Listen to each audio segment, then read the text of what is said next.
Presented by McDonald's of Glasgow, it's time for the Brown Sports Bag. From the heart of the Barrens, a weekly local sports machine. Alongside John Butler, here's your host, James Brown. Well, we are on the cusp of wrapping up all of the 15th District basketball for the regular season and getting to know who will be playing whom in the first round and those grindy games that are the first round of the 15th District basketball tournament, John.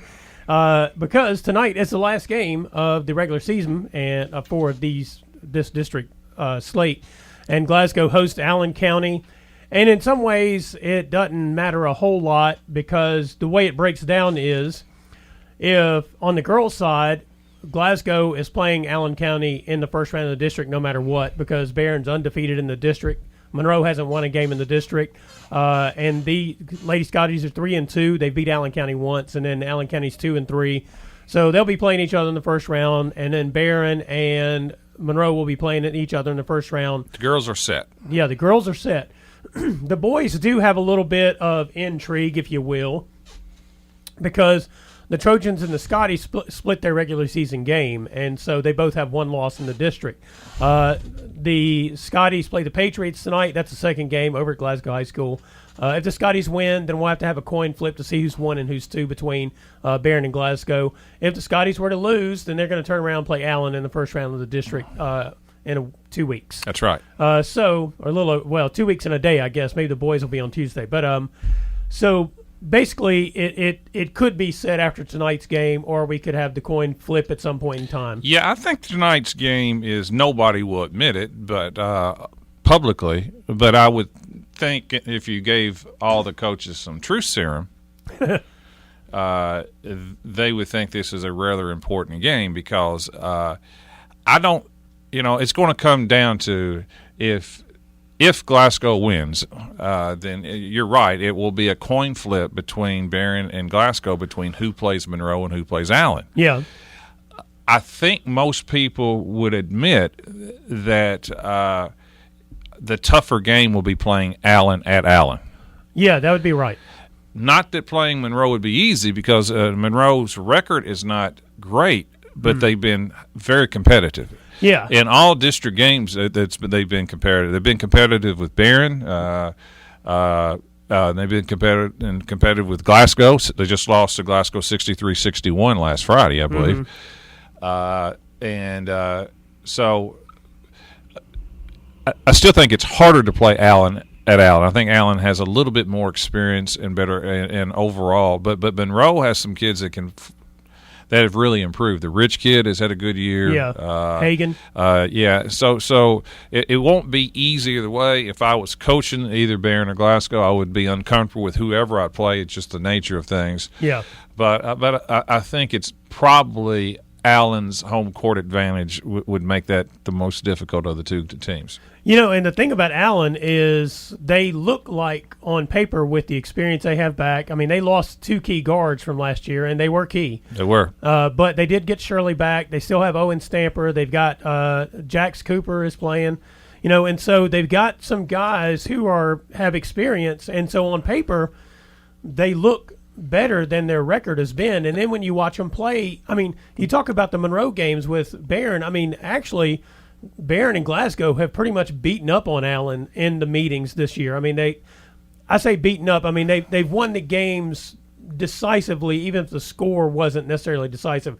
They've kind of had control of those games and those meetings to this point. While Monroe has been scrappy in all the games, and so you look at it and you think, well, Monroe's got to be the better of the two between them, but Allen's also beaten them twice. So, and so on paper, Allen looks like the better team. Sometimes when you watch them play, they're not. They just don't. I don't think they've necessarily played up to their possibilities. They've been competitive. They've lost a lot of close games too. Yeah, they have. They have, and Shirley is a winner. I mean, he's a tough kid that can make big plays. I think Allen. Well, it's just a more scarier team to play at Allen. That's just how I look at it. But I also recognize that Monroe is good enough, and they've shown glimpses of that they can knock off somebody as well. Glasgow settles everything tonight if they beat Allen. Yeah. If not, then that draw Wednesday night over at Allen County will be interesting. Yeah. And so going back to your point about Allen losing the close games and all, I mean, that's also kind of what's scary when you walk into the district tournament is they are a team that could get hot. Right. And in the playoffs, that could definitely happen. And we've seen this in the 15th district before where we thought somebody was better than somebody else, and the team that wasn't supposed to be as good won the game. I mean, because that's the nature of that district tournament. It's the nature of that. It's the nature of district tournament play, especially when the gap between teams is not huge. Yeah. And even though I think overall Barron has had the best overall year. 17 and 6 or 17 and 7 right now. They've won like 8 out of the last 9. Coming off a loss at Central Hardin, which they did not play very well. But other than that, they've been playing really, really good. Yep. And Glasgow has I don't call it excuse, I call it reasons for their struggles as injuries. Yeah. Losing Kirkpatrick much of the year. You've had that experience Franklin. as a coach where you had a team that you knew was better than what was going on because of the injuries. That's correct. And if people, I've said this several times, it just depends on how people want to look at you. Yeah. Right. Yeah, I mean, seriously, if they don't think you're doing a good job, then these are excuses. Yeah. But oftentimes there's reasons why talented teams that you think are talented on paper struggle, and it's because of injuries. And there is no team around here that can lose 2 of their top 3 or 4 players and still think they're just as good. I'll tell you this: when Glasgow played Monroe in that game, Jaden Franklin was dressed. He did not play. Tucker Kirkpatrick started, and he didn't play in the fourth quarter. I think he played sparingly. All right. But I could tell a difference in just the general energy of the team. I think just having Tucker on the floor to start and Jaden on the bench. Because the last 3 games, the thing that I thought happened with them wasn't – I mean, yeah, they're going to struggle on offense if you don't have Tucker Kirkpatrick or Jaden Franklin on the floor. But the thing that I thought really kind of broke down was their defense, which was the thing they had been playing so well through the course of their good stretches with Franklin, especially out there. And I just thought that part of the energy was different. They really, I thought, responded to that. Hopefully he gets to play tonight. My thing is I want to see the best players on the team, on the floor. I mean, as a fan of watching high school sports, that's what I want to see. Yeah, and I do too. And if he's going to play in the district, I think it's important if he's been released, if he's medically cleared, to get to use these last 2 weeks to get back in shape and to get comfortable and so forth. I do think it's important for him. Yeah. But Glasgow, and I think Coach Willett has hinted at that. He was disappointed after the layoff when he came back and lost to LaRue, and then they lost to Barron. And I don't think he was crazy about the effort at times, but it seemed like maybe that has gotten corrected a little bit. I know he's had some tougher practices and maybe some soul searching and things like that, and it's amazing what happens when you put your best players back on the floor, though. Yeah, it is. It really is, and I know it is psychologically it has to be tough because they loaded their schedule up. Sitting on hopefully a big year, and they haven't had that, and really the big reason is because of injuries. Yeah. Meanwhile, on the girls' side, okay. We know how that's set, and talk about the fact that basically thus far, Barron and Glasgow have just been a lot better than Allen and Monroe in those games they've played them. Well, now we'll see if Allen's closed the gap at all tonight, and the regular season. Yeah, in the regular season. Yeah, Barron's proven to be the second best team in the region. Yeah, they had a slip up last week. They did. The Greenwood loss was very surprising. Losing 58-57 to a Greenwood team that has really struggled down the stretch. Yeah. That kind of caught me off guard, to be honest with you.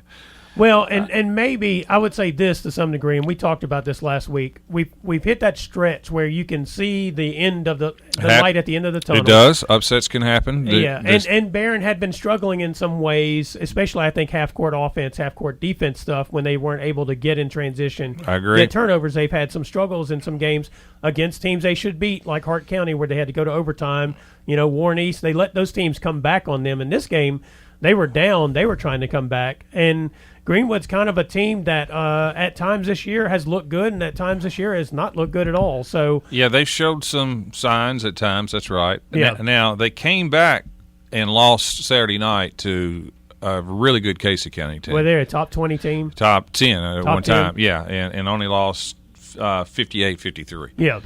That's a good loss because their losses are to all basically top 10, 15 teams. Bowling Green twice, Anderson County, Elizabethtown, E-Town, and Casey, and the anomalies Greenwood. Yeah. So Barron will finish with tomorrow. They got a Russell County team who, like I said, we have not seen. We don't talk much about, but they've won 20. So they got them, and it's they have the 16th. They finished with the 16th district. Yeah. That's who they finished with. Yeah. But yeah, it's. I'm going to go over there tomorrow night as well. Yeah, well, it's Barron and Glasgow's district to lose. I mean, it would take a monumental upset for either of those two teams to lose.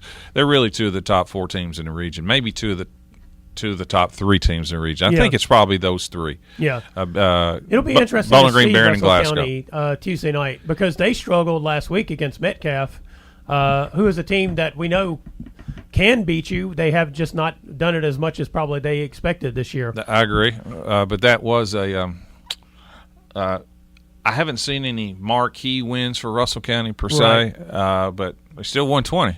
Yeah, I mean, you don't sleepwalk through 20 wins. You don't sleep. That's exactly right. Now they've kind of shied away from some of the Bowling Green schools. I think they played Greenwood. Yeah, they played Glasgow. So that they have played some, but I'm interested in watching them to play tomorrow too. I'll be over there tomorrow as well. So that's kind of setting up the 15th district, how things have kind of broken down, and that the tournament will start 2 weeks from today at Allen County High School. Yeah, on Monday. It's going to be girls Monday, boys doubleheader Tuesday. They'll take Wednesday off, and Thursday girls final, and Friday boys final. Yeah. And so, by the way, we will carry that. Jay Turner will be on the call. That'll be on 103.7 Nash Icon.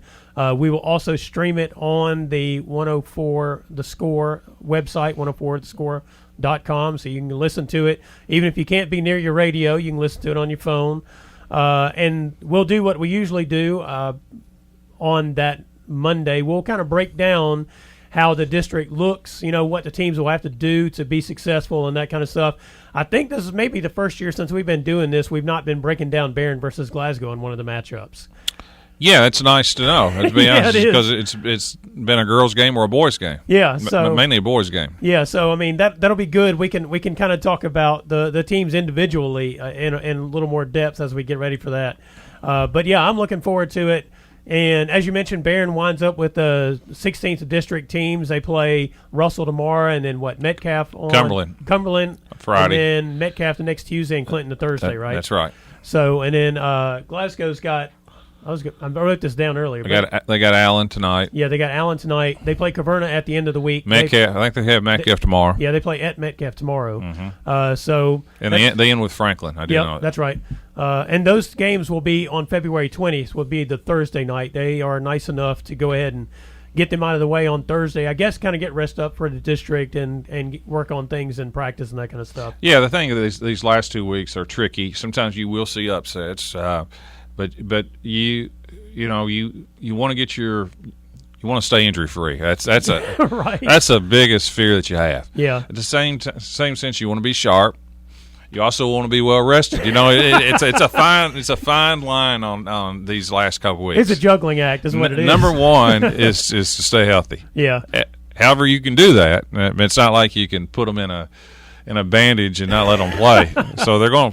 They need to play. Yeah. And hopefully you can maybe work on some things that you need to work on.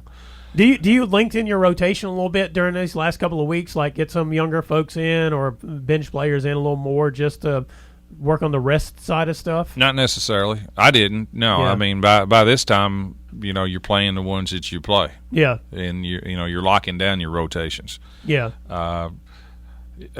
You work on, your practices are real short. At least mine were. You work on maybe some late second situations. Add an inbounds play. Add a side out of bounds play. You may want to add another set just to have it ready down the road. Yeah. If you're really, really good, you need to be ready for junk. Mm-hmm. You don't want to see it the first time in the district you never worked on it. Things like that. Those are things that kind of keep you up late at night. I would say for this 15th district tournament, considering if you've got for Barron, you've got Will Bandy and you got Aiden Niken inside and outside really, and then you got Nick Sorrell, Jaden Franklin for Glasgow. You're probably going to see some junk to try to figure out how to limit those people as much as possible. I'd say that same thing on the girls' side, because you're going to see people try to limit Ansley Adwell and Ashanti Gore, and then you're going to try to see people take away Elizabeth Bertram as best they can. I imagine we'll see a bunch of junk maybe. You could. It's hard to junk post players. Yeah. That's not as easy to do, to be honest with you. And you just put 3 people around them and hope you can guard the other 4, huh? Yeah, it's just it depends on your personnel. Yeah. And that's kind of what it comes down to. But you have to be ready for it. Yeah. All right, well, this is Brown Sports Bag brought to you by McDonald's of Glasgow. We'll be right back. Presented by McDonald's of Glasgow, it's back to the studio with James and John, the Brown Sports Bag. John, you got some good friends out there. They're sending you messages while you're on the radio trying to remind you of bad times in your high school life, right? Yeah, district tournament loss long time ago. 84. You led the team in scoring, though, didn't you? Didn't you have 19 points in that game? Yeah, that's what the box score had. I didn't remember. He sent me the box score. I know we lost 75-74. Those are, that's always the thing about it. You have these moments in athletics, whether it's probably in coaching or playing or whatever, and no matter what else happened, those moments that are absolutely miserable sometimes are the ones that just stick out. Yeah. Not your. You didn't remember how many points you had. No. You just remembered as soon as you got the message. You're like, that was a miserable. I just remember that was back in LaRue County and Greene were in the same district, and back then you drew. Oh yeah. And we were two of the top 3 teams in the region, right. Our same district. We drew each other in the first round of the district. I much prefer that they do it at least by some sort of record. And it was at LaRue too. They have a small gym, and but that place, it was the most incredible atmosphere I can ever remember playing. Is that right? I mean, I just remember the kind of gives me. Coach Hills, I remember going out on the floor, and it was. They were unbelievably good too. I mean, they would be a top team today. Yeah. I mean, they were big and athletic, and we were pretty good too. We had good players. And who was at LaRue at that time? I don't know if people remember Lavelle Webster. He was about 6'6". There was a Rainwater, a 6'7", a 6'4" guard, and they were really, really good. And it was a. So I got a friend of mine in town who. Sounds like an enemy that you should keep closer. I know. Who remembers that quite well, to say the least. Was he at LaRue at that time? Or? He's from down here, but but he has a brother-in-law that played on that team. Oh, okay, gotcha. Yep. Yeah, so here we are on the air, and you're getting messages about I like a day in your life. At least somebody's listening, right? Hey, that's right. Even if they're your friends that you need to keep a little closer, at least they're listening. Right. Well, we're going to talk about some men's college basketball now. I was looking at the top 10, and I just thought to myself, what is this, 1984? Because you have the likes of Dayton and Maryland and Seton Hall in the top 10 to go along with Louisville and Duke and Florida State.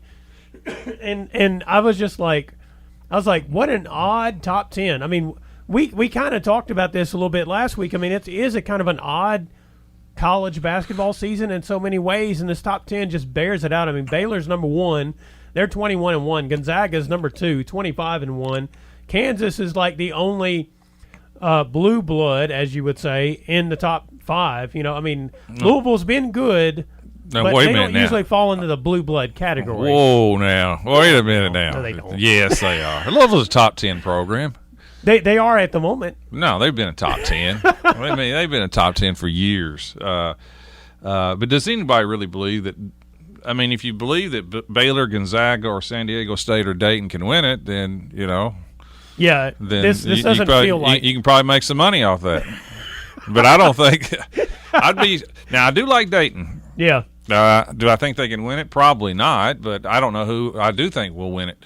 But I saw Dayton in the Maui Classic. They are really good. I mean, they got a lottery pick too as one of their players. Yeah, and I think what is it? I think Louisville's really good too. I do too. I think Louisville's really has. I had some doubts there in December, but now they've proven when they put David Johnson into the lineup, they're a totally different team. Yeah, I think Kentucky can get there too. I really do. Their guards have improved so much. I thought they would jump up in the rankings this week. I did too. At number 11, or moved up, I guess, one spot. They didn't move up much, and I was surprised too. They got a good win at Tennessee. You know, their loss at Auburn's not a terrible loss. Yeah, because they're 11 and Auburn's 12. I think. Yeah, now South Carolina was a bad loss. Or the other way around, 11. And 12, South Carolina was a bad loss. Yeah, that was. But I like Nick Richards. I like Kentucky. Yeah. Well, I mean, going back to your point about if you want to put some money on one of these teams winning right now, you could make out like a bandit. I don't know if what's happening in these polls is just that teams are winning and they're being rewarded for winning. I mean, in that case, Baylor, Gonzaga, San Diego State especially. They've not lost. San Diego State's undefeated. Yeah, they're 24-0. You have two of those teams have one loss, but I'm not sure. I'm not a big fan of the Big 12 in terms of men's college basketball. I mean, Kansas is good, right, and they're usually good year in and year out. But the Big 12, a lot of times in the tournament, they'll have 6 or 7 teams in there, and a lot of them don't get very far. Well, outside of a few runs, Kansas tends to get upset.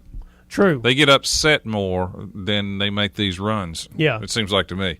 Yeah, Bill Self. And they are surrounded by scandal right now. They are indeed. Something about Kansas, it just doesn't fit the good vibes that they would win it. Yeah, what is the name? Phil Fogg or no? What is his Fogg? Is name. They. But, I just cannot. It goes kind of against. I don't think they're going to win. That would go against, like I said, every vibe, all the karma in the world. Yeah, I can't see Kansas winning. Well, and Bill Self is the kind of coach that you keep waiting for karma to catch up with him because of some of his past scandals, and he somehow stays in front of the rock. Yeah, I'm not sure how it is. Well, there's several of these schools. Arizona. Oh yeah. Even Auburn. Yep. And you can say Louisville, but at least Louisville cleaned house. They did. Nobody else did. Yeah, that's right. They made their bed and they're good. FBI stuff and. So it's the NCAA is weird. I mean, it's the weirdest situation I've ever seen, to be honest. That also kind of brings me to this. I hadn't thought about this until you were just mentioning it. Looking at this poll, it's almost maybe like some of the voting is rewarding some of these other programs at the moment that have not been caught up in the FBI scandal. They're playing. I mean, they got good records, but a lot of times when you look at these polls, they just discount those records and go ahead and put Kansas and Kentucky and the ACC schools, at the top of this list, regardless of what other people are doing. Well, Gonzaga has a track record of being up there. They were number one for a lot of last year. Yeah, and they're kind of, you can almost pencil them in the last 5 years, top 5. Yeah, they have become one of those programs. Right. Now Baylor is they've had some decent runs, but this is I was caught off guard with Baylor. Yeah, me too. I mean, I didn't see that coming. And they've been number one for a while. They've kind of held on to this spot. San Diego State, who knows? I have. Who knows? They're undefeated. Stay up till 1 a.m. to watch their games. I don't, and I don't. And they got a bunch of transfers and good shooters, but I generally discount about anything from the West Coast other than Oregon. Yeah, in recent years. Yes, that's right. It really has not. The Pac-12 and whatever, I can't remember, Midwest Conference. I think that I can't remember what it is. Big West, is it? I don't know. It's one Mountain of those. West or Mountain one West. Of those. That's it. Yeah. Those have had programs such as Nevada, whatnot, that have popped up and been solid. But when they get in the tournament, they go a couple of rounds. They're really not deeper than that. Did you list the top 10? I did. Okay. Well, I did not. Okay, go ahead and name them. All right, so we got Baylor at 1, Gonzaga 2, Kansas 3, San Diego State is 4 at 24-0. Louisville is 5, Dayton is 6, Duke is 7. Don't like them. Yeah, I don't think they shouldn't be in the top 10 at the moment. Florida State is 8. For real? Maryland is 9. Don't think so. No, and then Seton Hall is 10. They're 18 and 5 as well. Here are the teams that I think are really dangerous out of that group. I think Florida State's really good. They are long, athletic, and they can shoot the ball better than any of his teams have. And finally, I always discounted Florida State. They were always young and talented. They were always long and talented, and would fall out, early in the tournament. They could grind out some wins, but usually they couldn't shoot. They proved, I think it was last year, they got something going where they got to either the final 8 or whatever. So now I think they've kind of proven Is that Leonard Hamilton? That's Leonard Hamilton. He's always been a great recruiter. Right. And I think they finally got the right mix. I like them. Seton Hall's really good. They got an outstanding guard. Yeah. Outstanding guard. They're coached by Kevin Willard, former Rick Pitino assistant. I like those two. I told you Dayton is definitely for real, and I like Louisville. Yeah. I do. Now that they played the right people. He's playing. They had a huge win against Virginia. Finally got over the hump with that one. So they're a really good 3-point shooting team. I like those better than Baylor, Gonzaga, and Kansas and Duke. It's not that I don't like Duke. I just don't like their team this year. They got to win over North Carolina Saturday, just gift wrap. Right. 96-95 in overtime when North Carolina missed 17 free throws. Had a 13-point lead with 2.5 minutes to go, and proceeded to turn it over, miss free throws, and then cannot block out on missed free throws. Yeah.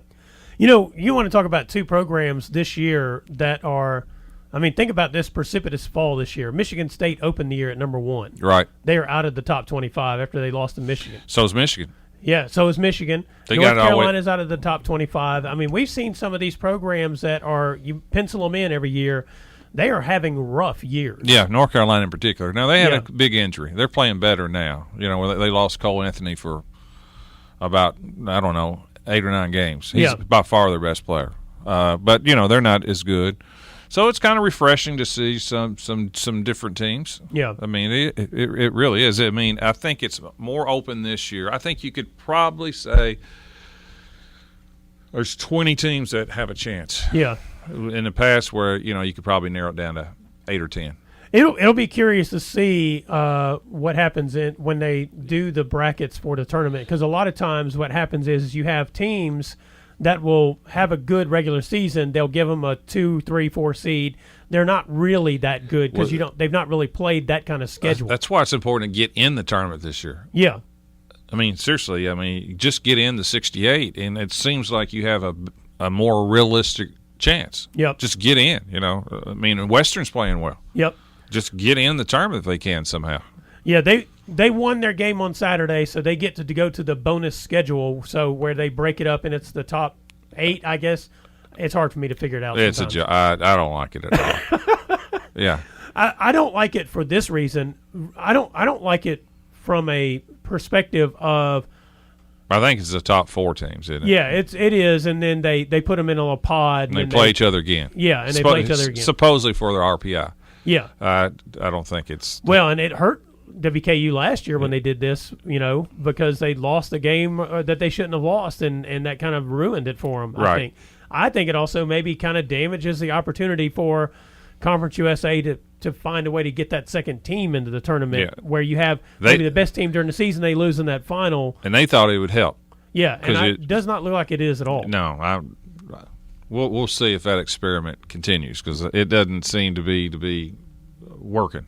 Well, and the reason they made it is because of the Marshall-WKU game basically a couple of years ago where WKU was the better team. Marshall won, that conference final, and then WKU didn't get the bid, and they surely were a good enough team to be in the NCAA tournament. But I don't think playing 4 more Conference USA games are going to help your RPI. Right. That's exactly the problem, I believe, is that it's still in Conference USA that you're playing. You're not getting any bump. Yeah, and there was a good article in the paper last week, too, about the difficulty that Western is having in men's basketball of finding games, right? Finding teams to come and play. Mm-hmm. In fact, I think I read the article right. They are willing almost to give up a home game just to go play a guaranteed game against somebody if they have to. And they're just, Arkansas did that with them, where they decided they'd play them football and also 2 home basketball to 1 at Diddle. Yeah. And Western did quite well against Arkansas. Yeah, they're kind of making it hard on themselves to get these matchups. That's right. But so it's hard for people like Western. They are classic right now, they're a mid-major team. Yeah. To get teams to play you. It's even hard to go to sometimes. Sometimes teams won't even invite you to their place to play. Yeah. The downside for Western to some degree is this. They have a head basketball coach that people know who has been successful at an SEC program. I guess not major, but in a major conference. And so they know that he can bring in talent, and he's bringing in talent, and maybe that scares them from even wanting to sign up to play his teams because we see the Arkansas situation. They go to Arkansas and win. How about Wisconsin? And Wisconsin, yes. I mean, Wisconsin came in last year and lost. Yeah. So, I mean, it does not – if you are in one of the Power 5 schools, it's not benefiting you to play Western.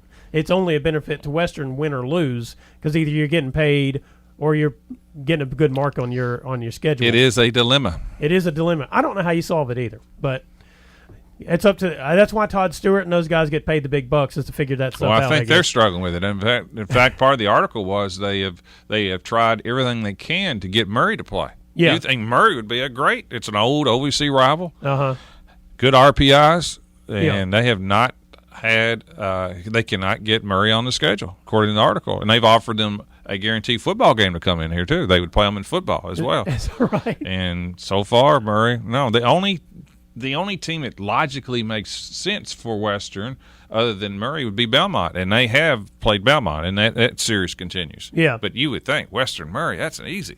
Yeah. For both. I would think Murray'd want to play Western. Well, but Murray's in the same dilemma. It doesn't really benefit them to play Western because if they can get one of these Power 5 schools to play them, but they don't have the football side to offer, which was a pretty clever thing that Western did with Arkansas. I thought that was pretty clever. Yeah, and Western offered them we'll pay you to come play football. Yeah.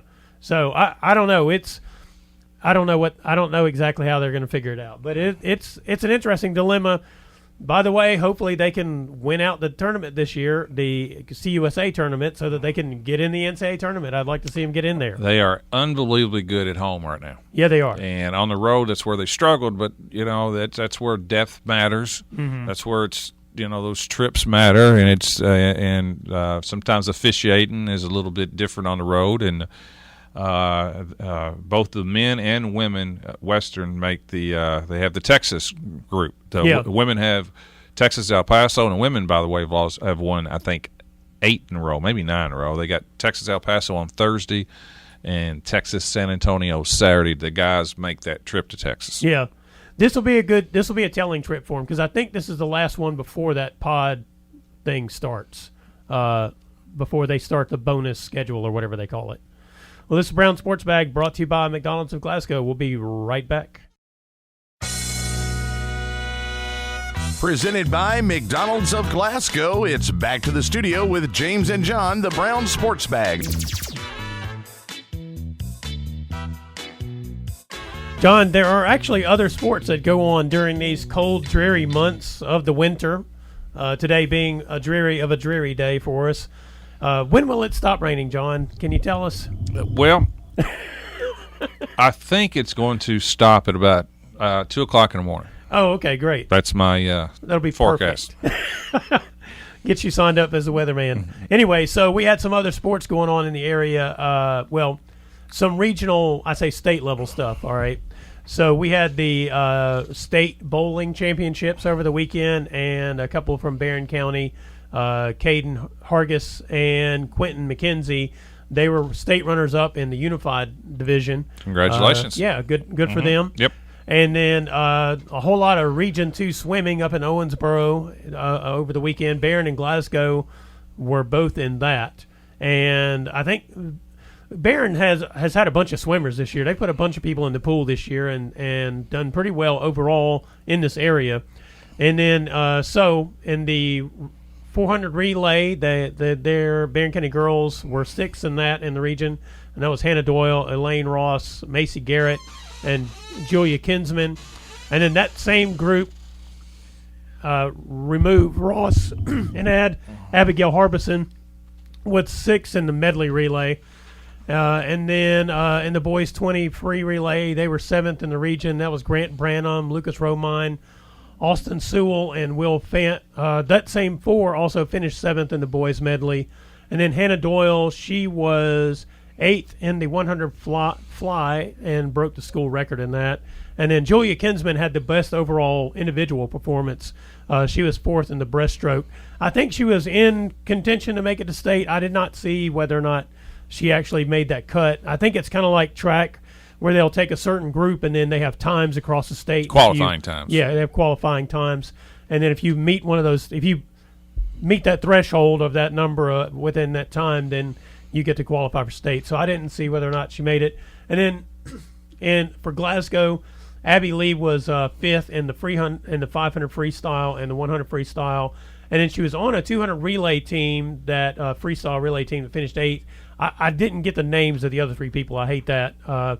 Anyway, so they went up there and in Owensboro and did well for themselves. We didn't have any state qualifiers if Julia didn't make that cut. But one of the things about secondary sports a lot of times is it doesn't get a whole lot of recognition, and that's on me too, because a lot of times I don't really pay close enough attention to it, and that's my fault.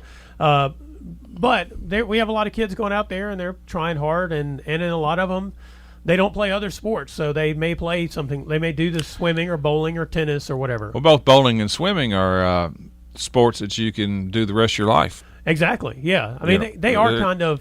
Yeah. There's probably no more healthy sport than swimming.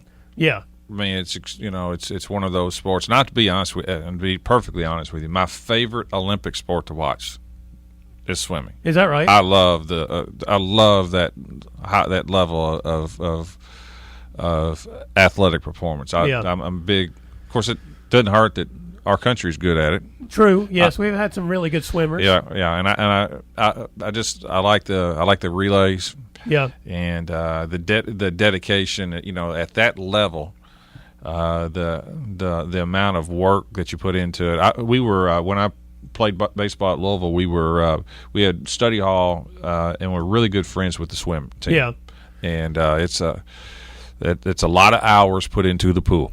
Well, I'll say that a lot of hours, and certain teams, and we'll swim at 5 in the morning, before school. Yeah, that's what I was going to say. A lot Yeah. of our locals, that's when they do their practices is before school in the morning. That's correct, because it's not like the only 2 schools that I know of in the region that has their own pool is Russell County and Bowling Green. Yeah, and I think Bowling Green will not have their own pool anymore. I think when they did their reconstruction over there, it was going to cost too much to redo the pool. Mm-hmm. So I think they actually will not have one going forward. Okay, so here we're fortunate to have the YMCA, yes. and both Glasgow and Barron trains over there generally in the morning, I believe. Yep. So that's nice to have, but it's not convenient either. No, it's not. Well, and I'll tell you another thing about the swimming that you mentioned, that Glasgow and Barron trained over there at 5 in the morning. They also train together. There's a lot of camaraderie between those teams. I mean, you got a lot of folks. They've built friendships probably through swimming that they would not have built otherwise. Just because also you'll have I guess they still have the killer sharks and that kind of stuff, that the youth swimming. Mm-hmm. And so a lot of them grow up swimming together. So I imagine that does develop some relationships that you wouldn't have otherwise if you weren't participating in that sport. Because it's unlike the basketball and the football, where basically they don't practice together. The only time you see each other is when you're trying to beat each other up. So, That's right. So it's a little bit different. I've always kind of liked that about those sports as well, especially swimming, track and field, cross country, because their relationships are built differently in those sports. I've always thought that was pretty neat.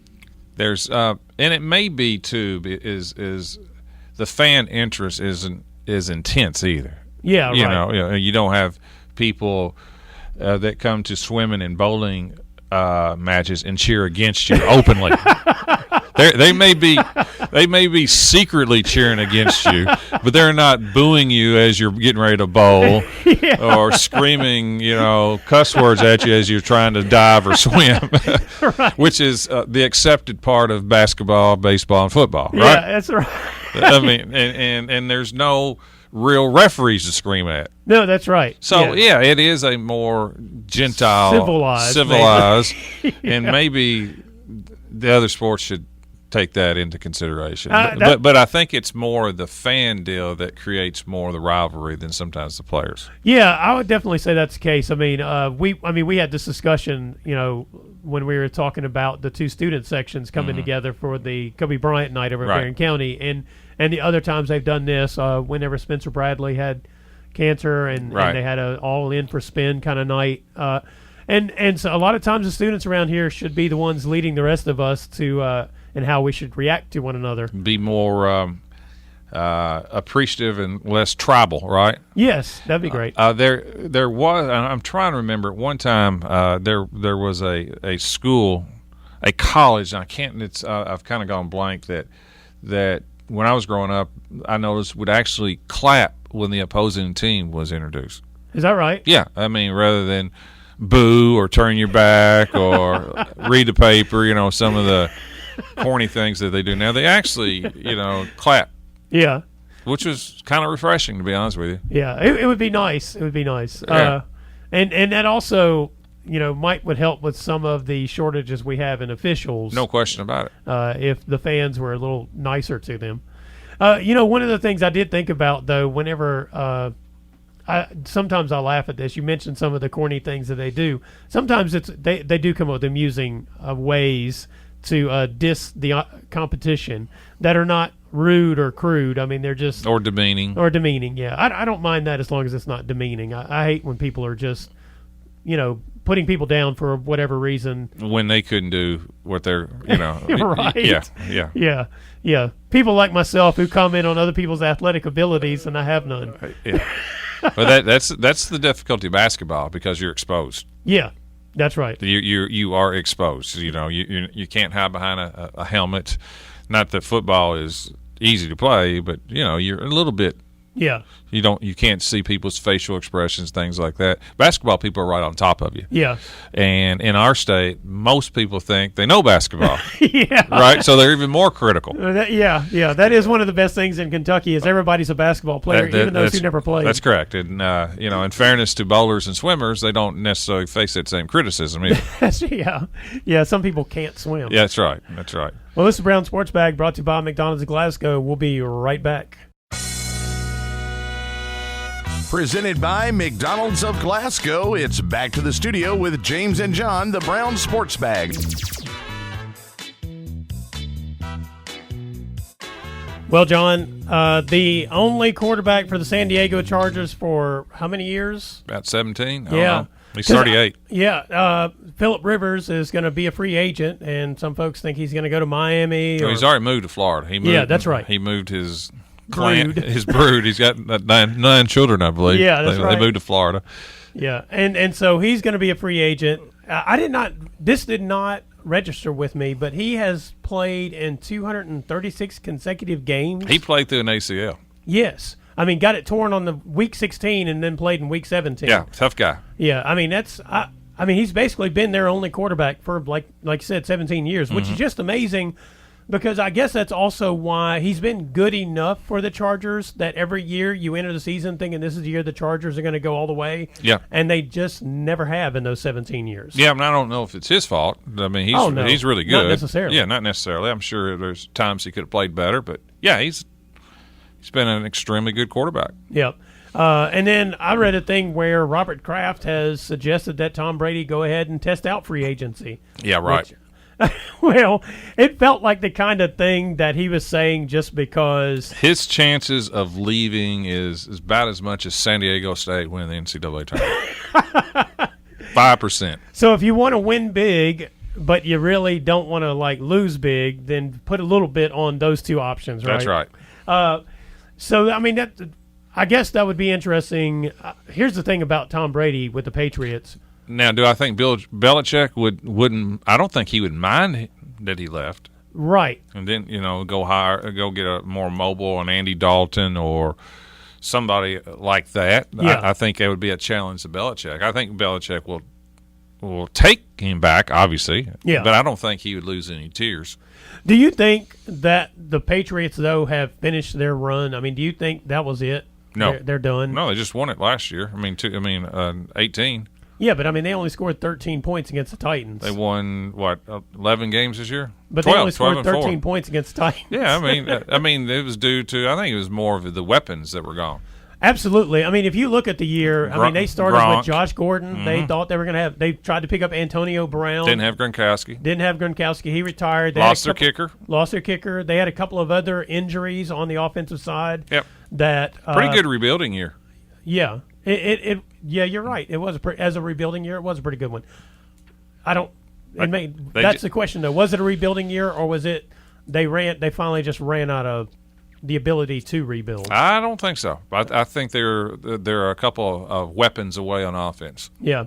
Well, I guess we shall see. I'm with you though. I don't think he's going anywhere, and I don't think it's good to write them off either. This is the old NFL rumor land, when they're not playing games and you get all this. Yeah, that's right. That and the draft, the NFL's something going on all the time. Yeah, well, I mean, mock drafts, Yeah, they got to keep themselves in there relevant. So that you pay attention. That's correct. Meanwhile, the XFL, though, is trying to steal some of that attention, and they played their first weekend this past weekend. The prior XFL that was around in the 90s, and I rather enjoyed it, actually. It was wild and crazy. I was a younger guy in my 20s, so it appealed to me a little more.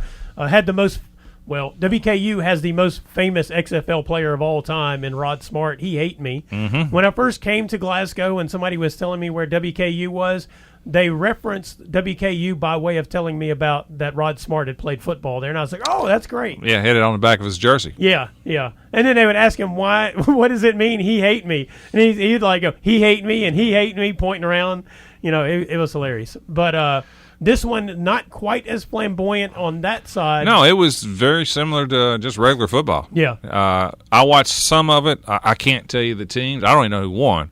Right. But I watched some of it, and it was. I thought it was pretty neat, to be honest with you. They didn't have any crazy rules other than if you score a touchdown, you get a choice between going for 1, 2, or 3. Yeah. Depending on where you took the ball.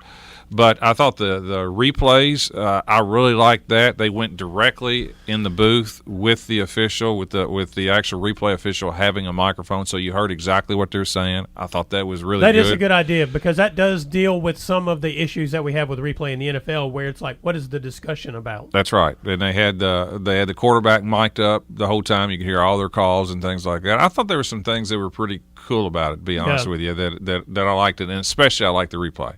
Yeah. One of the things about a league like the XFL that happens, and we can go back to like the days of the ABA and the AFL, they will try to innovate things that are better for the game, and then the major leagues usually absorb some of that stuff. I could see the NFL doing certain, not the going for 1, 2, or 3. No. But the mic in the replay, why not? Yeah. Well, you know exactly what they're thinking, what they're talking about.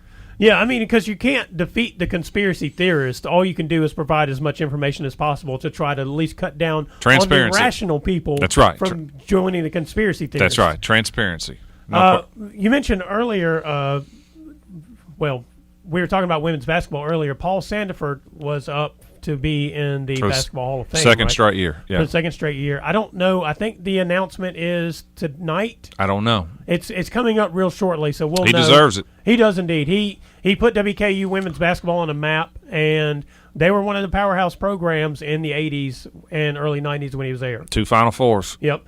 And they were big time. Yep. At one time. I mean, they were the dominant program in the state. Yep. And he was outstanding, and he did that with a lot of Kentucky kids too. Yes, he did. And we get awful short-sighted today. We don't, we forget about there's things that came before, 2020. Right. And he's very deserving. Yep. I hope he gets in. Yep. And then the Sweet 16 boys basketball and girls draws tomorrow. Yep, draws tomorrow. So we'll know what regions will be matched up with what regions. I'm going to guess that the 4th region will get the 11th no matter what.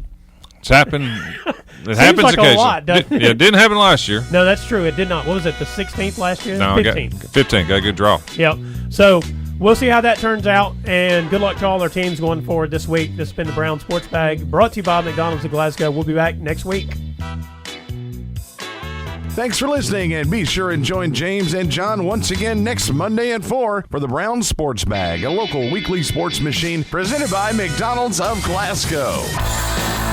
Coming soon to your FM dial, this is Fox Sports Radio, WCDS Glasgow, AM 1230.